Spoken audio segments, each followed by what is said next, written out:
Welcome to the Cheating Secrets channel. We hope you enjoy today's story.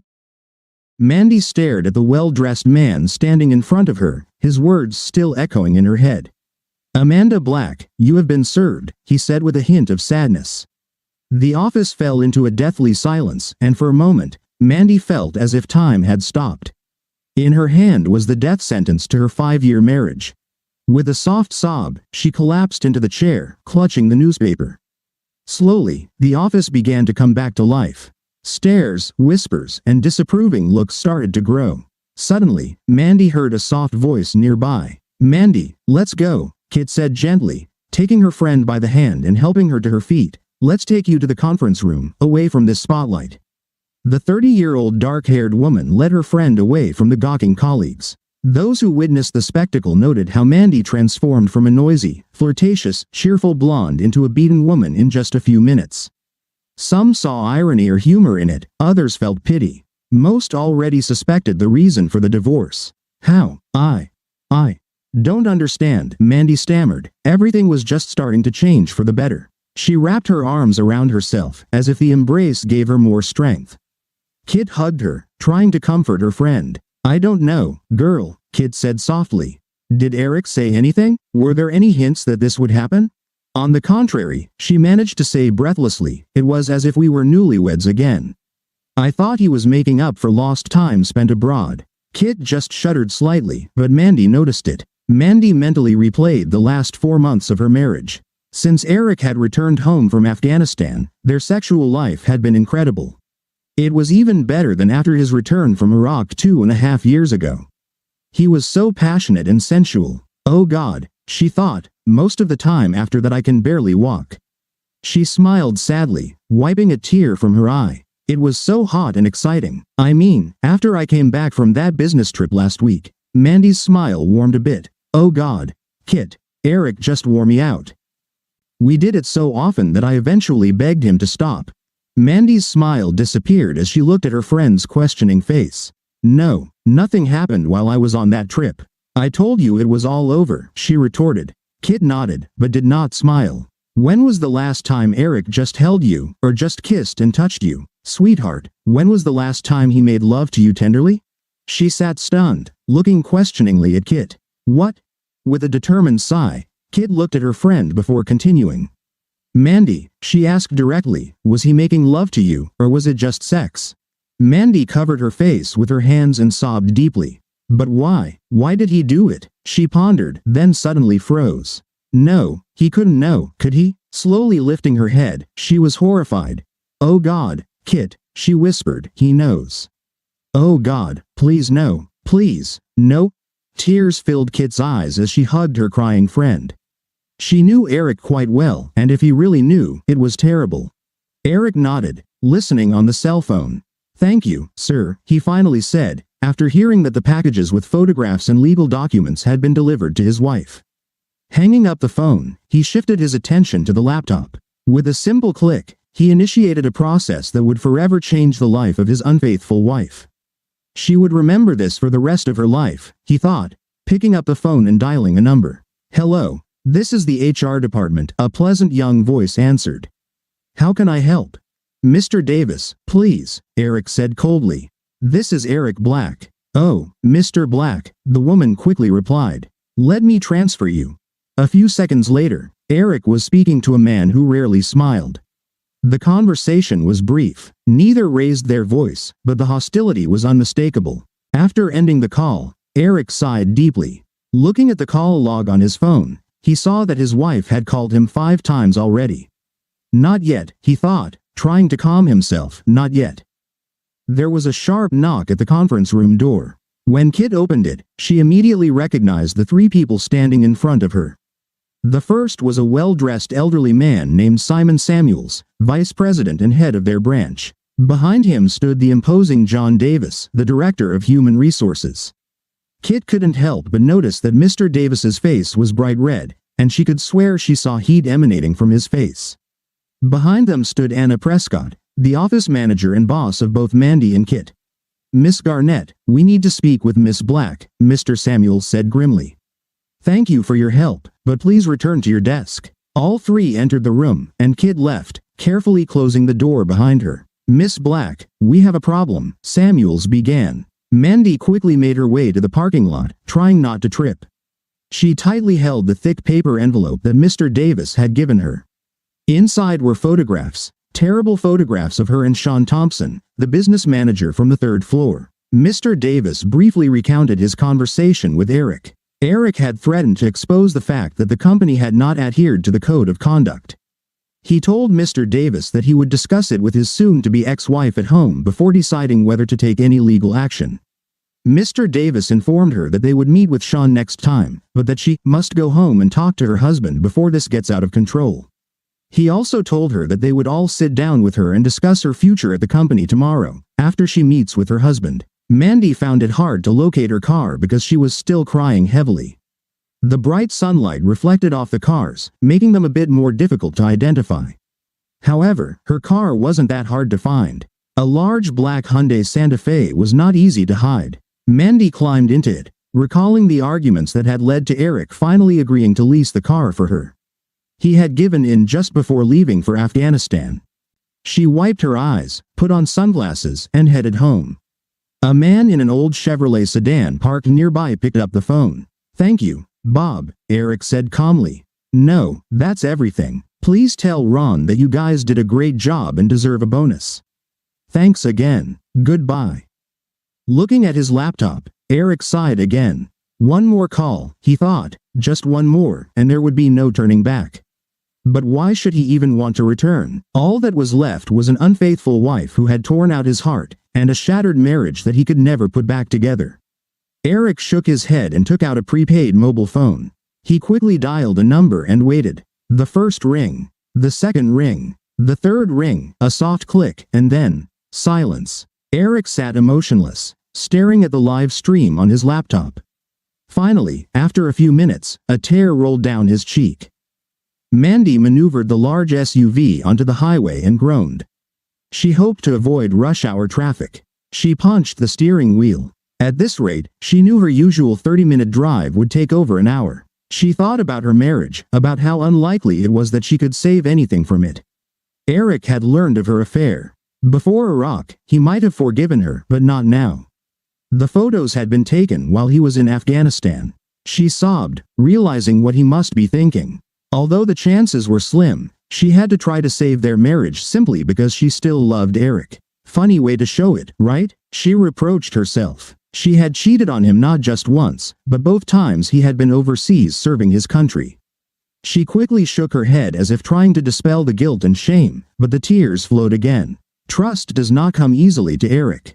His childhood was difficult. His father abandoned him and his mother when he was young, and his mother was an alcoholic. In the 5 years that they had been married, Mandy had only seen his mother twice. Once at their wedding and once when their son was born. It took him years to trust Mandy. When they met in college, she knew he was a soldier. She thought she had accepted this. He had already served 2 years and was on his way to earning an engineering degree. They dated for a year before Eric proposed. She still remembered her father's reaction. "No, Mandy, this has nothing to do with Eric," her father said. "I think you'll make an excellent husband. It's more about you. I don't think you'll make a good military wife. Don't be upset, dear, but it's damn hard to be a good husband or wife when your spouse is away for a year." Mike Lomax, Mandy's father, had served in the Navy for 4 years when Mandy was little. She still remembered the arguments her parents got into during that time. She always knew that times were tough for her and her mother, and he didn't want that for his little girl. "You were right, Dad," Mandy snorted and shook her head. "You were so right. I turned out to be a terrible soldier's wife." They bought a very nice starter home, and Eric landed a good engineering job. Life seemed so promising, and then Uncle Sam called. When Eric found out about his deployment, she mercilessly scolded him for leaving her. To top it off, when Eric went to Iraq, she was already 4 months pregnant. Mandy wiped her eyes as she navigated through the stream of cars. She remembered the loneliness she felt, continuing to live without Eric. Of course, her mom and dad did everything they could to help, but the sleepless nights alone consumed her. She needed Eric to hold her all this time, to hear his voice whispering that everything would be okay, but he wasn't there. She realized she was being selfish. But it didn't make the nights any less cold and lonely. Her mother moved in during the last month before the baby was born, and that helped a little. Mandy and her mother Lisa had a very close relationship in most areas. Their personalities were so alike that they seemed more like best friends than mother and daughter. However, there were some things her mother simply didn't want to talk about. The details of her marriage at the time when her husband was serving in the Navy were one of those topics. Whenever Mandy tried to steer the conversation that way, her mother would become very upset. Eric returned home the day after Randy was born. For a moment, Mandy felt that they had become a real family, but it didn't last long. He left again after just 10 days, and she was alone once more. Her mother saw some signs and pleaded with her not to succumb to them. She constantly spoke of the damage one mistake could cause to so many people's lives. Of course, she wouldn't go into details, but Mandy suspected that her father might have had an affair. They were always nice and polite to each other, even friendly, but never passionate. It was more like they were friends living in the same house. Mandy remembered how she struggled with depression and loneliness for several months after giving birth. Returning to work initially helped. Then she was assigned to a project with Sean Thompson. Where Eric had a rugged, boy-next-door charm, Sean could have been a male model. His soft baritone and beautiful smile made Mandy's heart skip a beat every time he entered the room. He carried himself with such confidence and made such an impression. She knew he was married to an attractive, wealthy socialite from New York. They had moved to the area just a couple of years ago with their children. She had even met his wife at a party once. She was beautiful, in a cosmetic sense, and her personality was perfect for one of those housewife reality shows. But that only made Sean even more thrilling. Just a month after they started working together, she succumbed to temptation. Succumbed? She grimaced. That's nonsense. I flirted with him. A short 2-day business trip with the project team provided an opportunity to turn that flirtation into a full-fledged affair.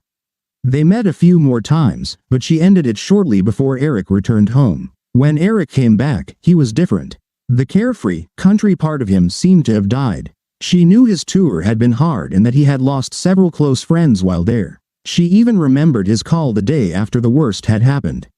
The Humvee in front of him had hit an improvised explosive device, killing 3 of his friends and injuring another. Eric took it hard. Mandy remembered letting him cry on the phone because there was little she could say to comfort him. She even choked up telling him how much she loved and missed him, mostly because she really meant it, but partly because of her shame for being with Sean just 5 days earlier. For the first few months after his return, she simply held Eric, trying to bring him back to his old self. She had no doubt she loved him, and her affair with Sean was just a season of weakness. Then, just when everything seemed to be going so well again, he received orders for deployment in Afghanistan. She was devastated. Unsurprisingly, 2 months after his departure, she found herself back in Sean's arms. She knew there was no excuse, but ultimately loneliness and fear overcame her guilt. She pursued Sean again, and it took all her charm to lure him away from the succubus from the marketing department, with whom he had started socializing after their affair had ended. She felt her face flush with shame for what she had done.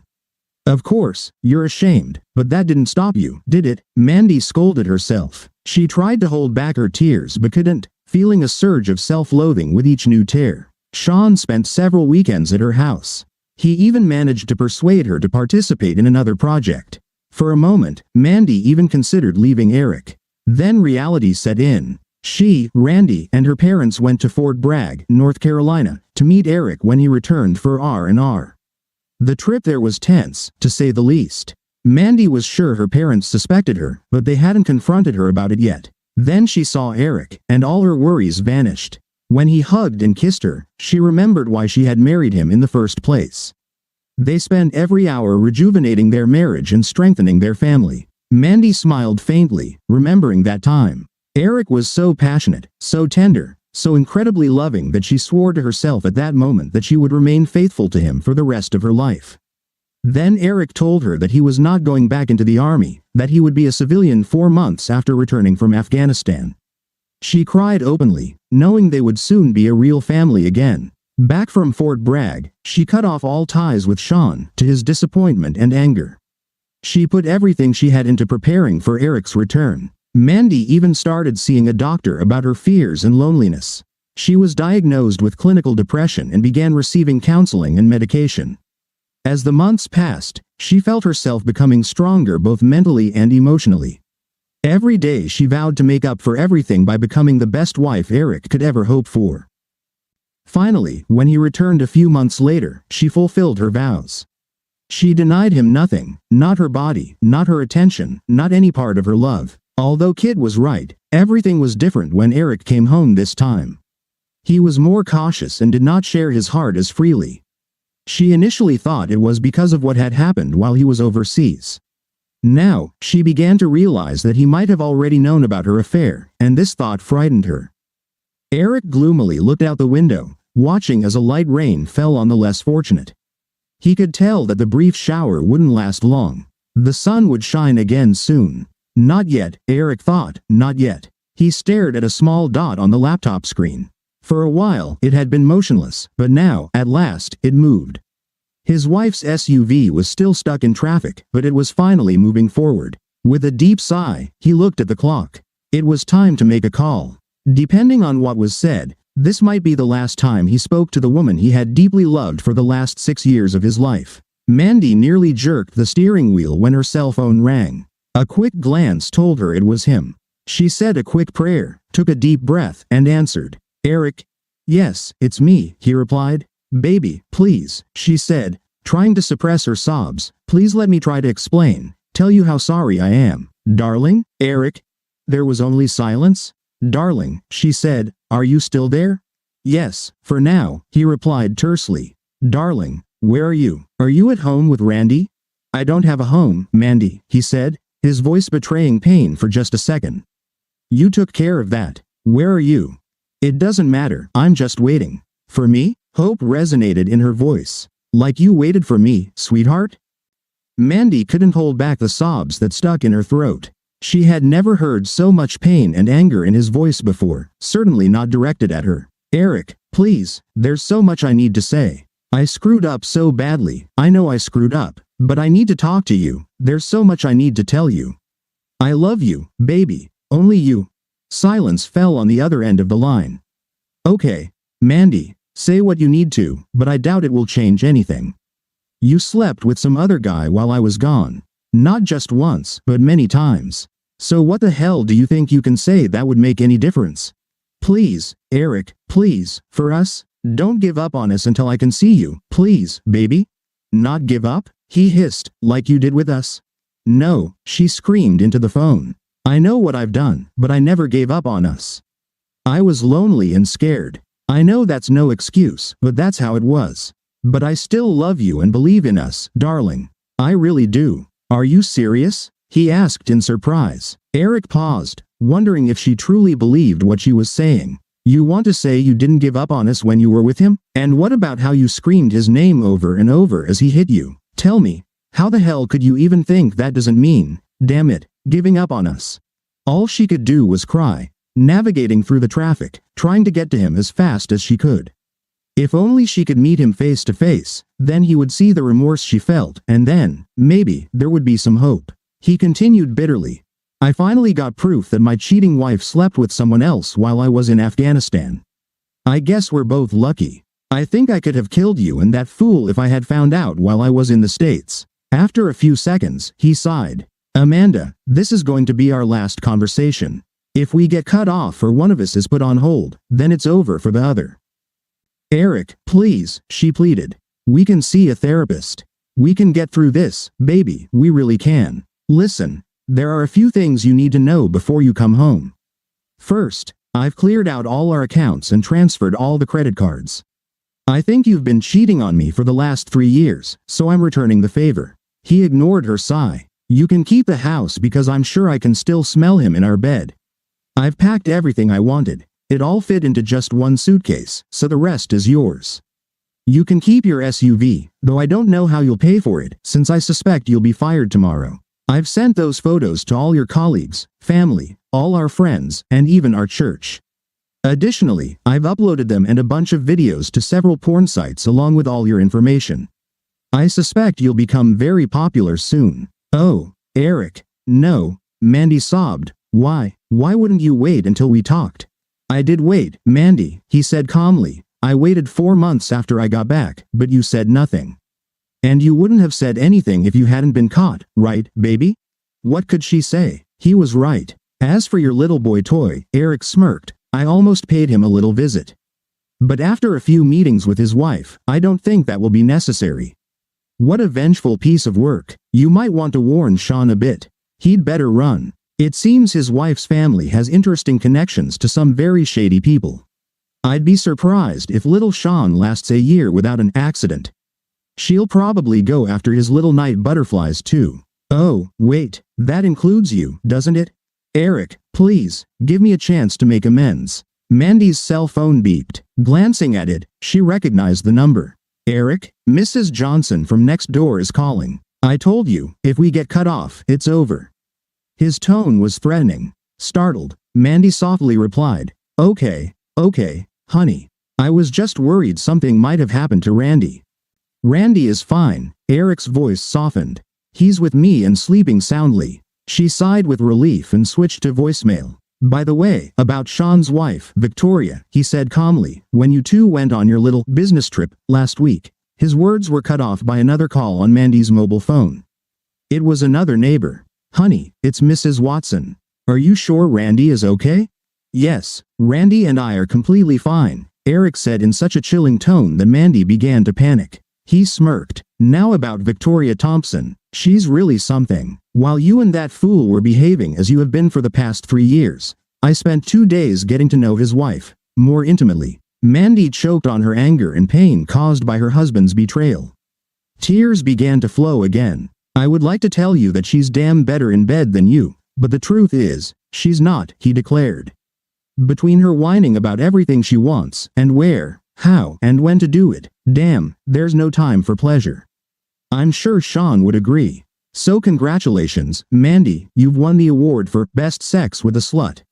Eric, stop, please, Mandy pleaded, please, just, stop. She began to sob again. She pounded her little fists on the steering wheel, cursing at the surrounding cars as they crawled forward. Gradually, her composure returned, and she wiped away tears of frustration. All right, Eric, she sniffled, you've won. You've had your revenge. You've broken me. She fell silent, waiting for his response, but heard only silence. But I still love you, Eric, she said quietly. There's no excuse for what I did, I know that, but all I'm asking for is a chance to make amends. I'm begging you, please let me explain. There are some medical issues you need to know about. If you ever loved me, please meet with me. Please, baby? Medical reasons? He scoffed. Postpartum depression? Clinical depression? Bipolar disorder? Hell, try post-traumatic stress disorder. In the end, it doesn't matter, does it, Mandy? You still went and had sex with some other guy. How did I find out? It really doesn't matter. Once I did, I hired some people to keep an eye on you. They did a hell of a job too, tapping phones and setting up cameras all over our house, even put one in our bedroom. Oh, Eric, she exclaimed, do you hate me so much that you're capable of all this? Isn't there a shred of love left? Well, there was, he replied quietly, until I saw the video of you with him in our bed. Do you remember that time, Mandy, when Randy walked in on you? Mandy gasped. Oh God, no, please, not that. Eric's voice was tense as he struggled to control his emotions. Imagine what I felt sitting there watching my 2-year-old son call another man, Daddy. Everything I felt for you died right then, when I watched you putting our son to bed with both of you. Damn you, you bastard. Eric's voice shook. I guess I was lucky I didn't know this until we were at Fort Bragg. When I saw it, I was devastated. I almost lost it there, and it's a place where you can't afford to lose it. Eric looked at his laptop and saw that Mandy was almost home.